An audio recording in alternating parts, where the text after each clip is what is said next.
Welcome to this episode of the Heartbeat for Hire podcast. I feature Olympians, CEOs, disruptors, authors, professional athletes, and the best of the best, where they share their stories of resilience with my lens on leadership and culture.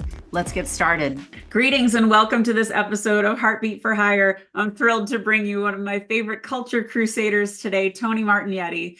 He is a trusted advisor, leadership coach, and facilitator, a best-selling author, podcast host, and speaker. He brings together over 25 years of business and leadership experience with an extreme curiosity to elevate leaders and equip them with the tools to navigate through change and unlock their true potential. He has been recognized by Thinkers 360 as one of the top voices in leadership and by LeadersHum as one of the biggest voices in leadership. Before becoming founder and chief inspiration officer of Inspired Purpose Partners, Tony was a finance and strategy executive with experience working with some of the world's leading life sciences companies. Along his journey, he also managed small businesses and ran financial consulting companies. Tony hosts the virtual Campfire podcast and is the author of Climbing the Right Mountain, Navigating the Journey to an Inspired Life, and Campfire Lessons for Leaders, How Uncovering Our Past Can Propel Us Forward. He's been featured in many publications, including Fast Company, Forbes, Life Sciences Leader, and CEO Today. Tony, that was a mouthful. Welcome to the show. Thank you so much. I think I have to have shorter titles for my book. Yeah, I really toyed with shortening it, but I didn't want to lose any of it. It was so much good stuff. So welcome. The first thing I always do with my guests is I ask if you would please share your story. Because for those that don't know you, they want to know who they're listening to. So would you please? Of course, I'm more than happy to share. And I have to first start by thanking you for bringing me on the show. I've loved everything you're sharing out in the world, and I'm so thrilled to be here. Good. Well, you're in some pretty spectacular companies. So let's hear your story, because I want folks to learn from you.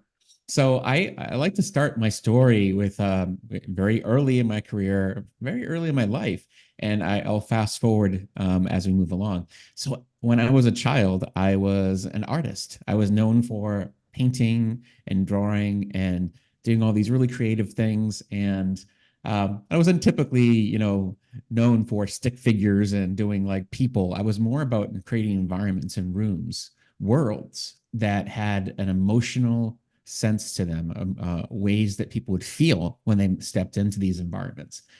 So really weird, but at the same time, a lot of the teachers and the adults in my life would say, well, that's really neat. Like, you're going places with this. I'm like, cool. So, the thought was that eventually I'd become an architect or something to that effect. But as things progressed, I got into the stage where it was time to make decisions about, okay, what are you going to do with your life? Yeah. How am I making money? Yeah, you got to make money. And so I quickly switched into pre-med, which made a lot of sense, right? And so I had this idea that I'd be a radiologist. And I went to take all the classes, and I realized very quickly that this is not the path. This is not for me. Although I do like science, and I, had a passion for science in general. Switched into business, which was good. It felt like it was a place to be. It was obviously the language of how a lot of things get done. But then that had me on this trajectory of like, okay, who am I going to be when I grow up? What is this? What am I going to do with all this stuff? But I think it's interesting because a lot of us feel a little bit listless in the college years of like, all right, like this is good, but what now? What do I do with this?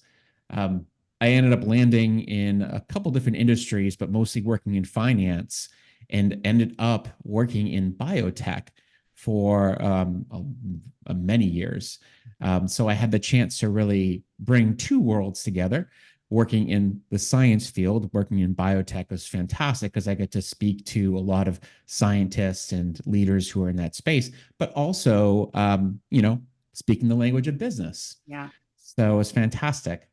Spent about 25 years in industry working in, a lot of different capacities, and also got a chance to be impacted by the patients who, would come to me and say like, wow, like, I go to a conference and someone would say, hey, thank you for what you do. And I'm like, well, I work in finance. I'm not sure what you mean.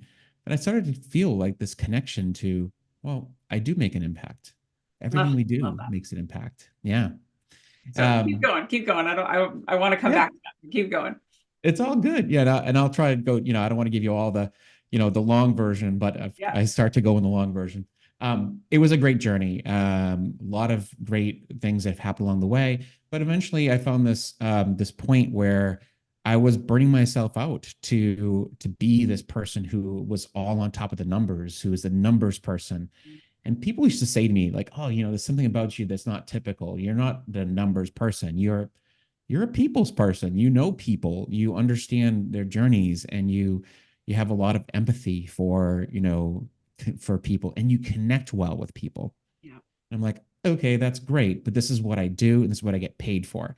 And I'm moving a million miles an hour up my mountain, as I call it, to get to where I want to go. But eventually that burned me out. And I found myself in a boardroom of a biotech company, realizing that I didn't like who I was. I didn't like what I was doing, and I was earning a great paycheck, but I wasn't satisfied. I wasn't fulfilled, is the word I really use.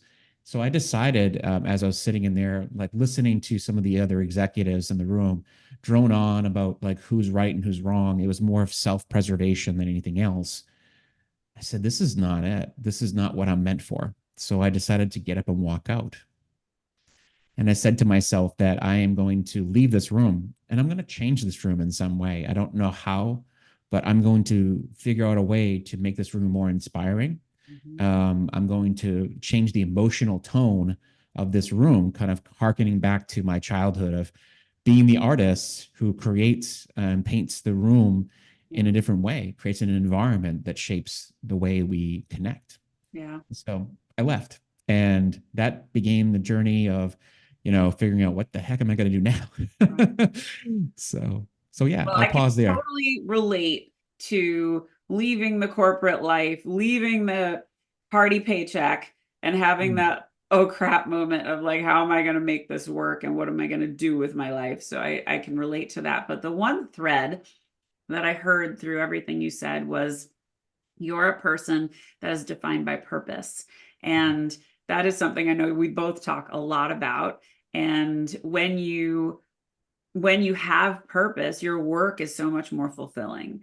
And as leaders, that's something that we always have to provide. Mm.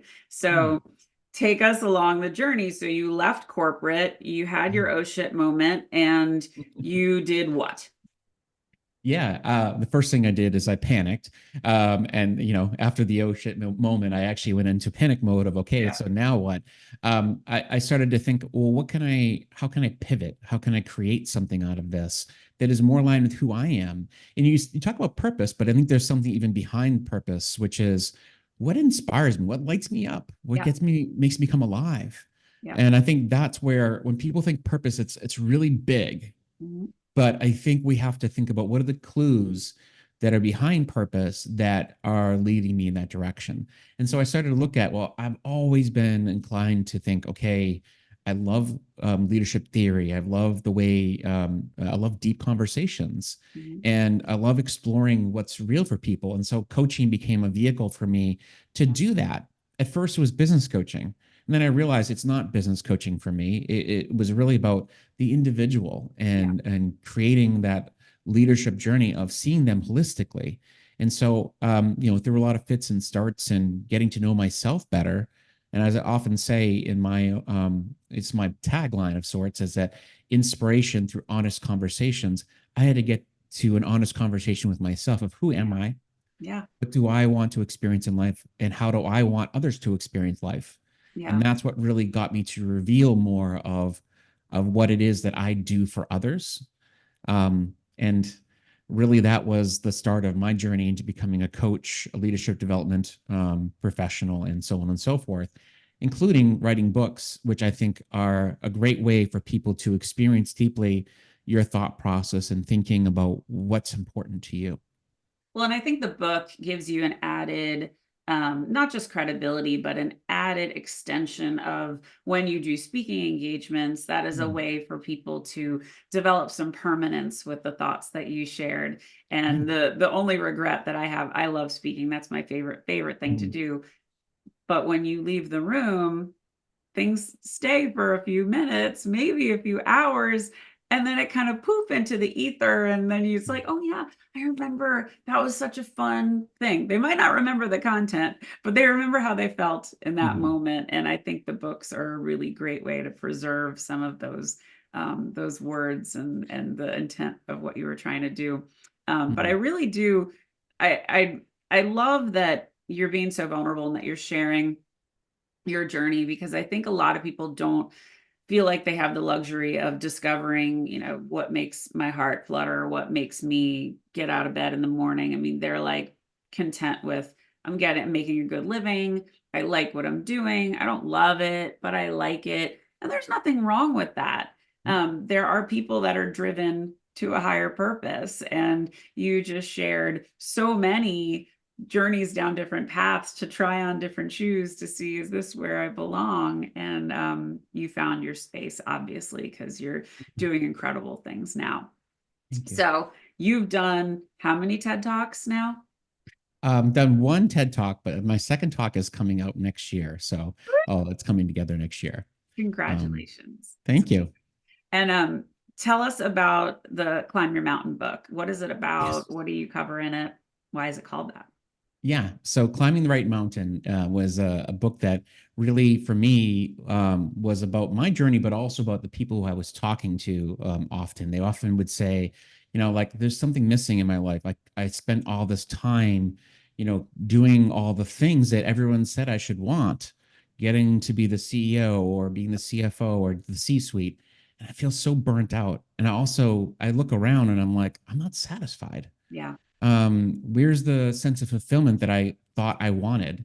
And at the core of it all, there's two things. Number one is that we hold off this sense of fulfillment to this end of the road thing where we wait to be feeling satisfied. Well, we'll be happy when we Yeah. get to that place. The reality is we have to change that mindset.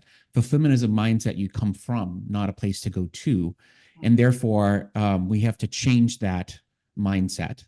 And number two, yeah. And number two is this idea that we have to define success on our own terms, which I know a lot of people say that, but it's really getting clear about what do I want to experience, not what society says, not what well meaning adults say, but like, what do I truly want? Well, And if that everybody, means, yeah, yeah, everybody's yardsticks are different. And yes. I could look at what you've accomplished and feel real small because you've done a TED Talk and I haven't done a TED Talk yet, but I've done other things that you haven't done. And this is the danger that we all run into, and especially for entrepreneurs where you're defining your own success. I think very often our success is determined by our financial wins, and it's less about our accomplishments or how you feel doing the work that you're doing. And Mm. I think it's a much broader view of what is success. And I love that you're sharing that. I think that's so cool.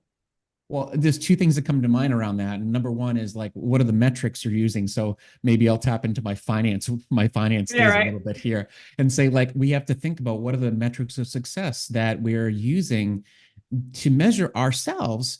Yeah. That might mean maybe it's a return on inspiration as opposed to return on investment. Yeah. How much am I getting back from all the things that I'm putting in? Maybe it's how good am I making other people feel through the things that I'm doing, and not about how much money am I making. And I think those are the things that help us feel good in the moment. And I also love the idea, and I tap into this in the book, is this gap versus gain thinking, which comes from Dan Sullivan. If we're always thinking about where we have to get to, then we're always going to feel like we're missing something. Sure. Attention, visionary leaders. Are you ready to elevate your leadership style and create an exceptional workplace that stands out from the crowd? I'm here to introduce you to a game-changing resource that will transform the way you lead and shape your company culture. It's time to embrace the power of top-down culture. This practical guide empowers your leadership for lasting success, helping you create a workplace where everyone thrives. Get top-down culture today, and let's reshape the future of leadership together. But if we think of how far we've come, my gosh, like we have so many great wins. We can use that success as a way to get momentum. Yeah, I love Uh, that. That's such a great way of looking at it. And I think people sell themselves short all the time. And not only do they misinterpret that when they're so busy thinking about the gap, they forget all the things that they've done. And so often I'll be with clients and I'll be like, okay, I want you to list out all the things you've done. They're like, I don't know if I've done anything. And I'm like, wait a minute, yeah. you were published. Oh, right. You were in a podcast. Yeah, I was. And you were, and you keep going and you keep going. And they're like, I actually did do a lot. And it's so funny when they have that epiphany and they're like, yeah, no, I actually, I'm not bad at this. I'm pretty cool. I got some good stuff under my belt.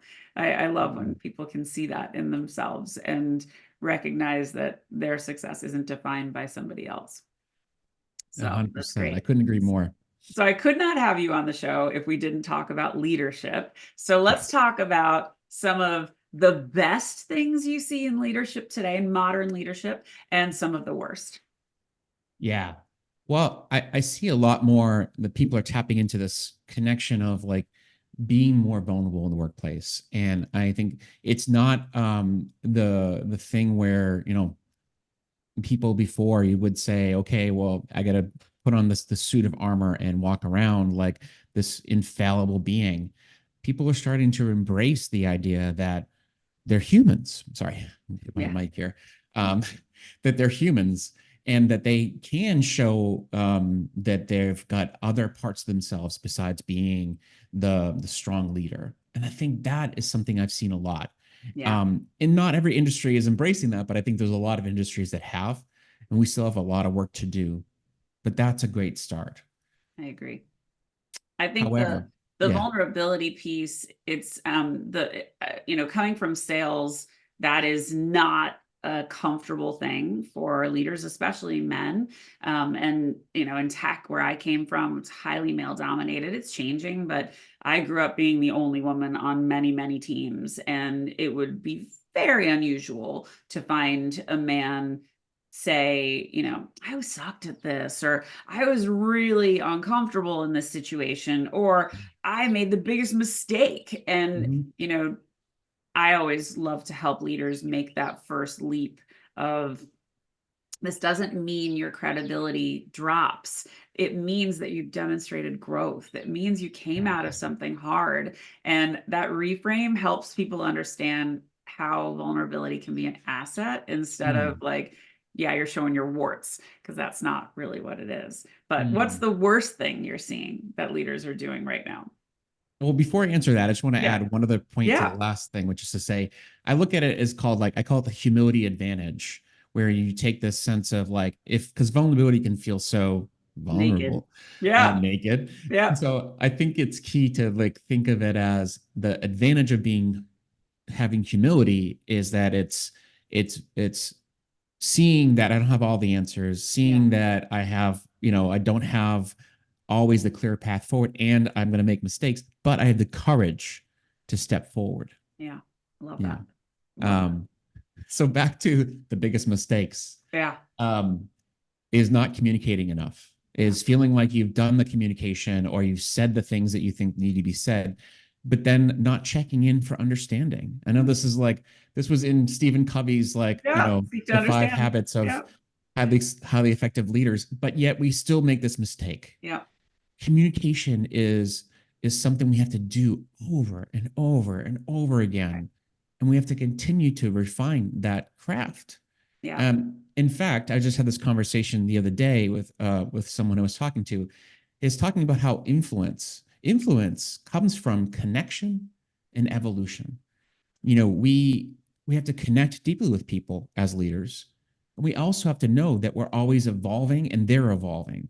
So this evolution of where we're at and where they're at is always happening. So we have to make sure that we're checking in and saying, okay, how are we, where are we now? Where are Mm-hmm. we together now? Mm-hmm. It's not the same thing we were a year ago or even maybe 2 weeks ago. Yeah. So making sure that you're being real and authentic and connecting in the moment, not based on the knowledge and the information you had 2 weeks ago. Well, you hit on something, and that connecting thing is also building trust. And when you build that trust and that psychological safety, I find that you'll understand if your message is being well received.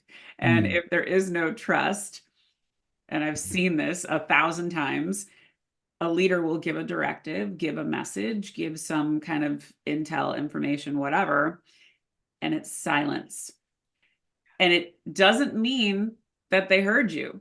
It yeah. means that they're listening. They might not agree, and they Mm. might not proceed with anything they want to do that's going to support what you need them to do. So, yeah, if you're met with silence, you got a problem. Yeah. And it kind of reminds me back to the room I was in the boardroom where everyone, where I walked out. I think about the people who were in that room. They were all on their cell phones, Yep. checked out, kind of not paying attention. And this is a boardroom that, Yeah, we're with supposed to be senior working. executives. And, Terrible. this is not what we need. We Mm-mm. need people who are like engaged. And this was a biotech company where we're supposed to be saving lives and we're wasting our time. That's Horrible. not right. Yeah. So, what's next for Tony? Ah, good question. So as I look into 2024, first of all, I need to find some time for a good rest. I'm looking for a nice vacation. So Yes. that'll be on the agenda.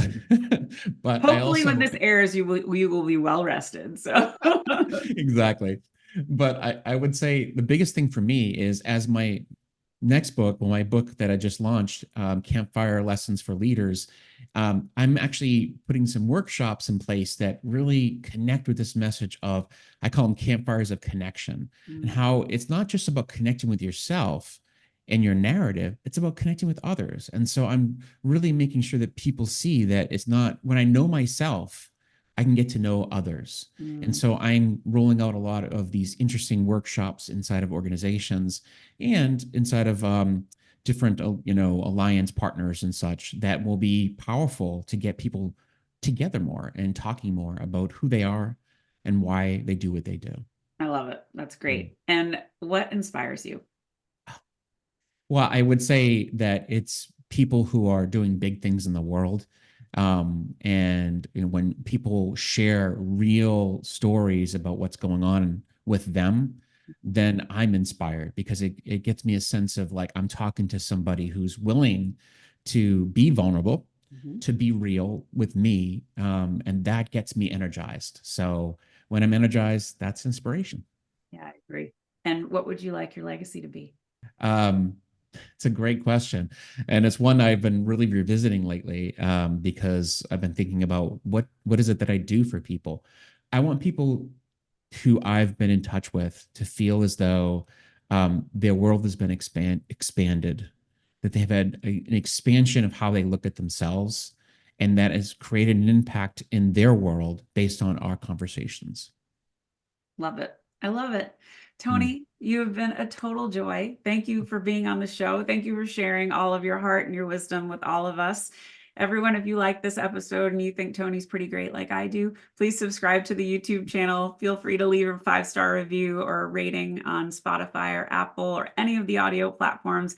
Thank you for listening. Thanks for watching Heartbeat for Hire. Tony, thank you so much and take Thank care. you. Thank you. Thanks for listening to this episode of the Heartbeat for Hire podcast. If you liked what you heard, please consider leaving a 5-star review on Spotify or Apple and subscribe to my YouTube channel. I would be ever so grateful. I hope you found it useful. Have a wonderful day.